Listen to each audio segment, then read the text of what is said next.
فن پارے اور نخاد میں یہ چیز آ جاتی ہے کہ فن پارہ جب سامنے آتا ہے تو نخاد اس پر اپنے انداز سے روشنی ڈالتا ہے، اور جیسا کہ بتایا گیا ہے کہ خراب چیزوں کو الگ کرتا ہے، اچھی چیزوں کو اپنے انداز سے پیش کرتا ہے، اور یہ بتاتا ہے کہ یہ مفید ہیں یا مضر ہیں۔ تو یہاں سے ادب اپنے تمام اثرات کے ساتھ جو سماج پر وہ مرتب کرتا ہے سامنے آتا ہے۔ تو یہ مرحلے ہوتے ہیں تخلیق کو تخلیق کار کے ہاتھ سے آگے بڑھ کر نخاد یا تنقید نگار کے پاس پہنچنے تک، اور اب یہاں یہ دونوں تحریریں جب پڑھنے والے تک پہنچتی ہیں، قارئین تک آتی ہیں، تو قارئین کا ذہن وہاں سے کام کرنا شروع ہوتا ہے اور ان کی نظر میں وسعت پیدا ہوتی ہے۔ وہ یہ دیکھتے ہیں کہ کیا کوئی گوشہ نخاس سے چھوٹ گیا ہے، کیا ادب پارے میں کچھ اور اچھائیاں ہیں جن کی طرف متوجہ ہو سکتے ہیں، اور ایک نئی دنیا سامنے آتی ہے، معاشرے پر نئے اثرات مرتب ہوتے ہیں۔ بے حد شکریہ پروفیسر فاطمہ میڈم صاحبہ، آپ نے جو نا ادبی تنقید اور اس کے مراحل سے متعلق جو نا کافی اچھی دلیل کے ساتھ جو نا وضاحت کے ساتھ جو نا طلباء و طالبات کو جو نا اس سے متعلق اپنا نظریہ پیش کیا ہے۔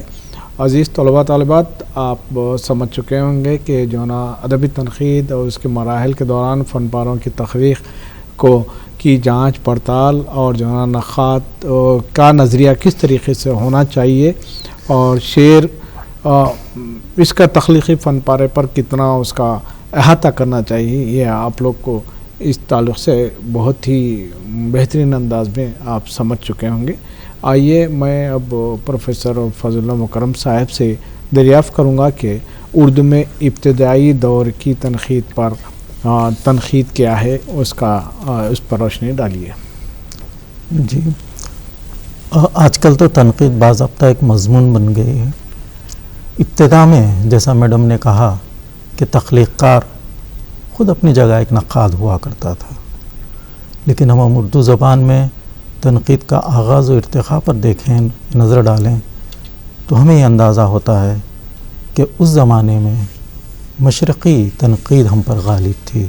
فارسی اور عربی کے توسط سے جو کچھ تنقیدی نظریات تھے، اردو نے اسی کو اپنائے تھے۔ ابتدا میں تو جیسے بیاض لکھنے کا ایک کام ہوا کرتا تھا، جو ادب سے یا شاعری سے ذوق رکھتے تھے وہ لوگ، یا جو شعر کہتے تھے وہ لوگ اپنی بیاض رکھتے تھے۔ شاعر اپنا کلام تو لکھتا تھا، لیکن ایک قاری یا ادب کا ذوق رکھنے والا وہ بھی بیاض لکھنے کا عادی تھا۔ اس میں اپنے پسندیدہ شاعر کا انتخاب کرتا اور اس کے اپنی پسند کے حساب سے ان اشعار کو نقل کرتا تھا، پھر اپنی رائے بھی لکھتا تھا۔ تو یہ بیاض حالانکہ کوئی شعوری طور پر اس کا وجود عمل میں نہیں آیا تھا، لیکن ایک طرح سے تنقید کا عمل یہاں شروع ہو چکا تھا کہ شاعر کا انتخاب کرنا، پھر شاعر کے یہاں سے شعروں کا انتخاب کرنا، پھر شاعری پر اور شاعر پر اپنی مختصر سی رائے لکھنا، یہ سب تنقید کے ہی اشارے ہیں جو ہم کو ابتدا سے نظر آتے ہیں۔ بیاض کے علاوہ گلدستوں کا بھی رجحان پہلے تھا۔ کوئی عنوان دیا جاتا تھا یا مصرع دیا جاتا تھا، اس پر مشاعرے منعقد ہوا کرتے تھے، پھر جو کلام پڑھا جاتا تھا ان کو یکجا کیا جاتا تھا اور اس کو گلدستے کی شکل میں شائع کیا جاتا تھا یا پیش کیا جاتا تھا۔ تو یہ گلدستے بھی ایک طرح سے تنقیدی شعور کو ظاہر کرتے ہیں کہ یہی شاعر اور ان کے کلام کا انتخاب کا مرحلہ، جو اچھے شعر ہوتے تھے وہ ان کا انتخاب کیا کرتے تھے۔ تو گلدستوں کے علاوہ ایک اور چیز اس زمانے میں رائج تھی ابتدا میں، تذکروں کی تنقیدی اہمیت کو ہم بالکل نظر انداز نہیں کر سکتے، کیونکہ کوئی ایسے اصول نہیں بنائے گئے تھے، لوگوں نے اپنے اپنے طور پر شعراء کے تذکرے لکھے۔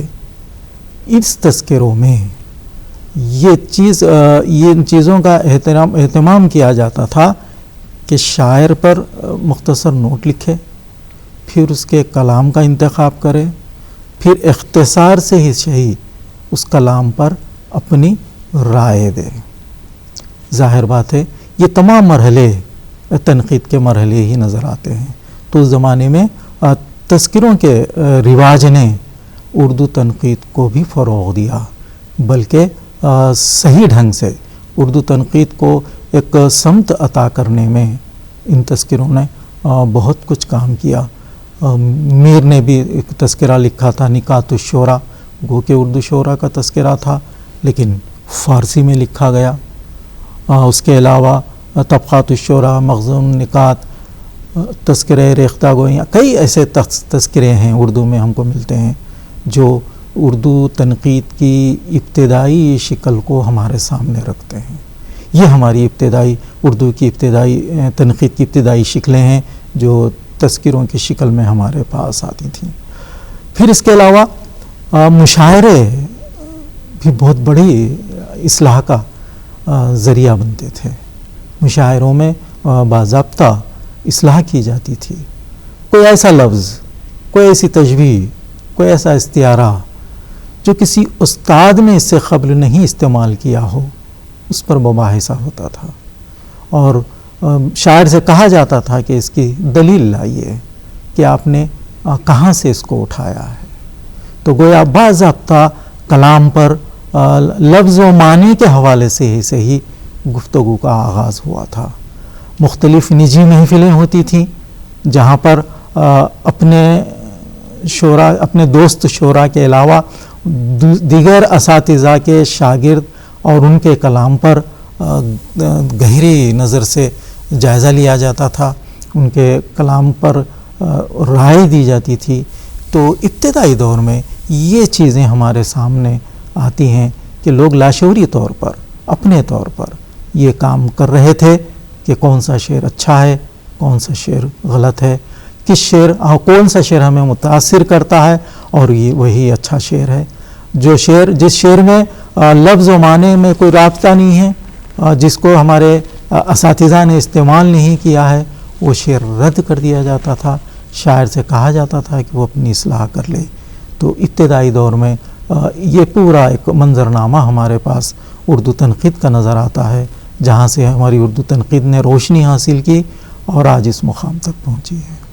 بہت شکریہ پروفیسر فضلہ مکرم صاحب.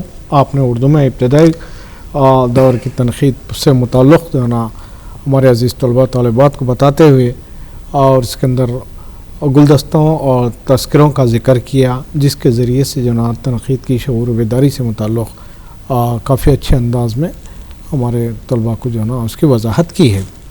آئیے میں پروفیسر فاطمہ پروین صاحبہ سے اردو تنقید پر حالیہ کے اثرات سے متعلق دریافت کروں گا.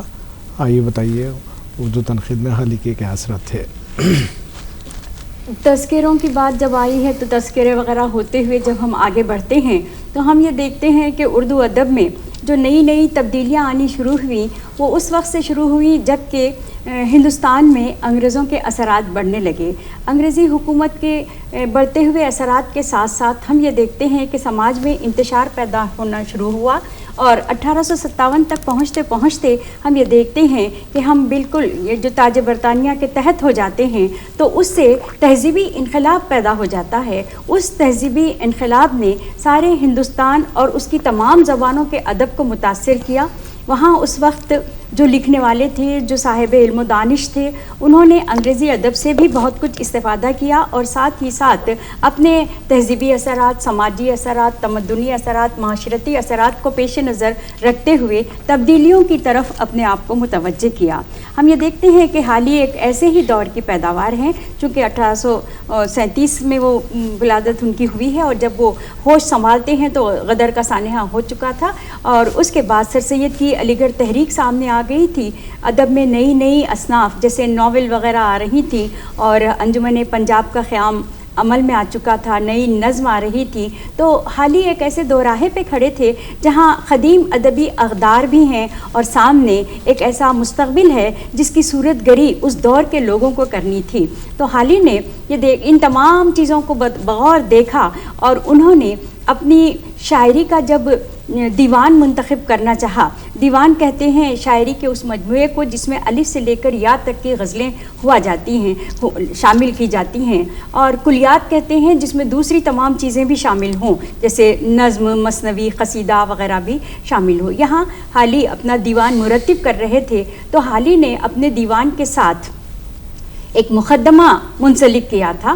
اس مقدمے میں شاعری کے بارے میں، شعر کے بارے میں اور ادبی نظریات کے بارے میں پہلی مرتبہ باضابطہ طور پر حالی نے اظہار خیال کیا.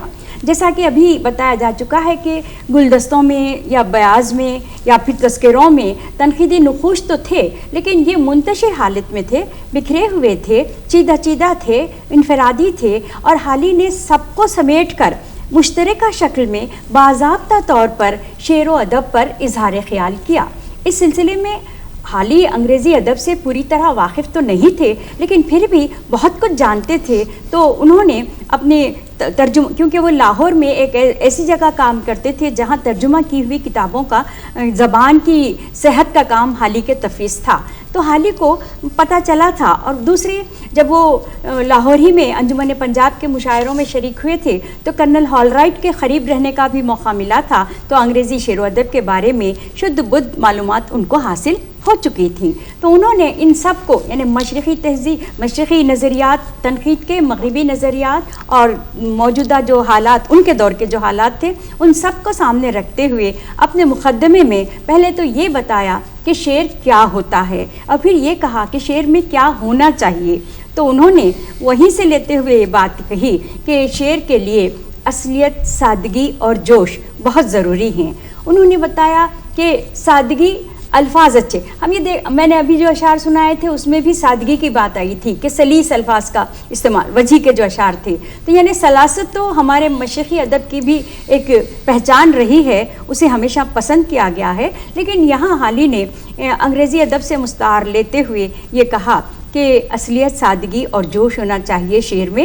اصلیت، اس میں زیادہ مبالغہ نہ ہو، واقعہ یا بیان ایسا نہ ہو جو ممکنات میں سے نہ ہو، ایسا نہ رہے، جو ہوتا ہے اسی کو پیش کیا جائے، سادگی کے ساتھ پیش کیا جائے، اور اس طریقے سے پیش کیا جائے کہ سننے والے کے جذبات متاثر ہوں، ان میں جوش پیدا ہو، ولولہ پیدا ہو، اور وہ اس سے کچھ حاصل کر سکیں. ان باتوں کی طرف پھر دوسری بار انہوں نے جو آگے بڑھ کر یہ کہا کہ شاعری کے لیے تفحص الفاظ، یعنی فصاحت ضروری ہے. اچھی ایک زبان جو ہوتی ہے وہ بول چال کی زبان ہوتی ہے، ایک زبان جو رہتی ہے وہ ادب کی زبان رہتی ہے. خفیف سا فرق رہتا ہے، اس فرق کو ملحوظ رکھتے ہوئے الفاظ کا استعمال کرنا چاہیے.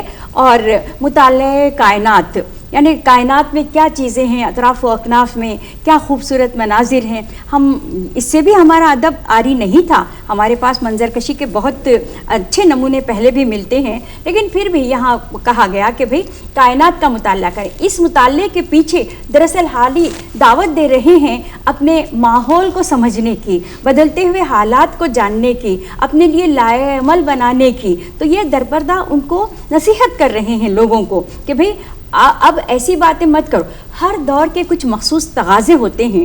حالی کے دور کے تقاضے یہ تھے کہ لوگ اپنی جو خواب غفلت میں گرفتار ہیں اس سے جاگیں، بیدار ہوں، اپنی حالت کو سمجھیں اور اس میں بہتری لانے کے لیے کچھ کریں.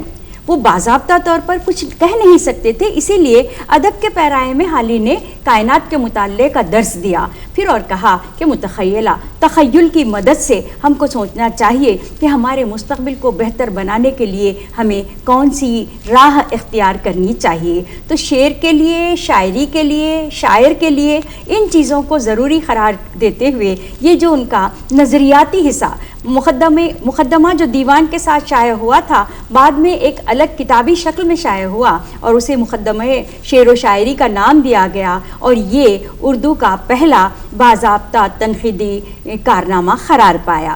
اس میں پہلے تو حالی نے نظریاتی بحث پیش کی، پھر دوسرا حصہ جو ہے وہ اس میں عملی انہوں نے بتایا، اپنے نظریات کو پہلے غزل پر منطبق کیا، پھر قصیدہ، مثنوی، مرثیہ، رباعی وغیرہ پر بھی انہوں نے ان کا اطلاق کیا۔ تو غزل کے بارے میں حالی کا کہنا یہ تھا کہ غزل چونکہ بہت زیادہ مشہور و مقبول صنف ہے تو اس لیے اس کے موضوعات میں تنوع آنا چاہیے، 2 مصروں میں بہت کچھ کہا جا سکتا ہے، تو وہ چاہتے تھے کہ انسانی ذہن کو جھنجھوڑا جائے، بیدار کیا جائے، اور صرف عشق و محبت کی باتوں کے بجائے سماجی باتیں، تعلیم کی طرف راغب کرنا اور اصلاح معاشرے کی طرف متوجہ کرنا یہ بھی اس میں شامل ہو جائے۔ تو انہوں نے اس طرف متوجہ کرنے کی کوشش کی، غزل کو سنوارنے کا مشورہ دیا، قصیدے کو کہا کہ یہ آج کے وقت کی ضرورت نہیں ہے، مثنوی کے لیے انہوں نے کہا کہ اس میں بہت گنجائش ہے، مرثیے کو انہوں نے بہت کچھ پسند کرتے ہوئے یہ کہا کہ اسے صرف واقعہ کربلا تک محدود نہ کرتے ہوئے اسے شخصی مرثیے کے لیے بھی استعمال کرنا چاہیے۔ انہوں نے خود کیا بھی، مرزا غالب کی وفات پر انہوں نے غالب کا مرثیہ غالب لکھا بھی ہے۔ تو اس طریقے سے انہوں نے تمام اصناف ادب کا جائزہ لیتے ہوئے اس بات کی پوری کوشش کی کہ معاشرے کی اصلاح کے لیے شعر و ادب کو استعمال کیا جائے، کیونکہ حالی یہ جانتے تھے کہ بات اگر سیدھی طریقے سے کی جائے تو وہ اتنی اثر انداز نہیں ہوتی جتنی کہ شعری پیرائے میں اگر بات کی جائے تو بہت کچھ کہا جا سکتا ہے، بہت کچھ کہتے ہوئے اس پر پردہ ڈالا جا سکتا ہے۔ تو شعر کی جو قوت ہے، شعر کی جو صلاحیت ہے، اس کو اجاگر کرتے ہوئے حالی نے اپنا مقدمہ لکھا، اور یہ اردو کا پہلا ایسا شاہکار بن کر سامنے آیا جن میں تنقیدی نظریات کو بھرپور انداز میں نظریاتی اور عملی شکل میں پیش کیا گیا۔ اس کو پسند بھی کیا گیا، اس پر اعتراض بھی کیے گئے، لیکن یہ ایک ایسا قدم تھا جس نے اردو تنقید کے ارتقاء کی راہیں واہ کر دیں اور اردو تنقید آگے بڑھتی چلی گئی۔ بہت شکریہ پروفیسر فاطمہ میڈم صاحبہ، چونکہ آپ نے اردو تنقید پر حالی کے اثرات سے متعلق بہت ہی مدلل انداز میں حالی کے نظریات کو پیش کیا اور بتایا کہ 1857 کے بعد رونما ہونے والی تہذیبی انقلاب اور اس وقت کے سماجی، تہذیبی اور معاشرتی تبدیلیوں کو اجاگر کرنے کے بعد حالی نے جو ہے نا اپنے جو ہے نا دیوان کے مقدمے میں کس طرح کا نظریہ پیش کیا اور جو ہے نا کن کن چیزوں کی جو ہے نا تبدیلیاں ہونی چاہیے، کن کن چیزوں کی تبدیلیاں نہیں ہونی چاہیے، یہ ادب کا بہت ہی جو ہے نا کیا کہتے ہیں کہ بہت ہی بہترین نظریہ ثابت ہوا ہے، اور جو انہوں نے بکھرے جو ہے نا ادب کو ایک جگہ سمیٹتے ہوئے اپنے نظریات کو پیش کیا ہے۔ آئیے میں اپنے پروگرام کے سلسلے کو آگے بڑھاتے ہوئے پروفیسر فضل مکرم صاحب سے تنقید کے تنقیدی دبستان کیا ہے اس سے متعلق اور تاثراتی دبستان کے بارے میں اظہار خیال کے لیے میں ان کو دعوت دیتا ہوں۔ جیسا میڈم نے کہا ہے کہ مغربی تنقید کے بعد، انگریزوں کی آمد کے بعد بہت کچھ تبدیل ہو چکا تھا۔ حالی کا جو مقدمہ شعر و شاعری ہے، اردو تنقید کا جدید سنگ میل اس کو کہا جاتا ہے، ایک دستاویز ہے۔ انہوں نے بکھرے ہوئے تمام تنقیدی نظریات کو یکجا کیا۔ تو اس طریقے سے مغرب سے ہوتے ہوئے جب تنقید کی طرف رجحان بڑھنے لگا، لوگ باضابطہ تنقید نگاری کی طرف مائل ہونے لگے، تب یہ ایک خیال امڑنے لگا کہ مختلف قسم کے نظریات کے لوگ جب پورے دنیا میں موجود ہیں تو ایک سوچ و فکر یا ایک جیسی سوچ و فکر والے لوگوں کو یکجا کیا گیا، اس کو دبستان کا نام دیا گیا۔ ہلو ہلو بولیے۔ جی وعلیکم السلام، بولیے۔ ڈاکٹر فاطمہ صاحبہ اور پروفیسر فضل الرحمان مکرم صاحب، جی اپنا سوال کیجیے۔ سوال کروں؟ اچھا، آپ سب سے آپ سب کے لیے پہلے ہمارا سلام سنایا گیا انشاءاللہ۔ پروفیسر فاطمہ صاحبہ، سوال کیجیے۔ وعلیکم السلام۔ میرا سوال یہ ہے کہ اچھی تنقیدی ٹاپک پر بحث کر رہے ہیں، گزارش کی اس بات کی ہے کہ تنقید، تحقیق اور تحفظ